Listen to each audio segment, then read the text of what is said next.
nyame yi Adam mfin ene de ba oba nti no oba bia ewo ne mfin pade ewo bebi nti masem bisa ne se oba ene bema omoti a ebia enyoma enkoso emomu enyoma enkoye no it means say nipa ne nya ne mfin pade ana ebia ne de eda bebi wenso de eda bebi en na wrong two people abe meet up ena nyoma enkoso every pade no fine you saw your soulmate when you see him you know. Okay.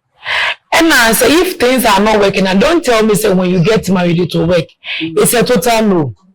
There are your relationship no the same thing. Yeah, funny say ya worry, sana mawari. Now before you were getting married, no, he wasn't talking to you. You were not in that communication terms. Okay. When a form of abuse in Libya, you can't abuse and not even Chadian Kwan. So, no better than the teacher. What's what teacher? Now, what Bano is a some about communicate, you know.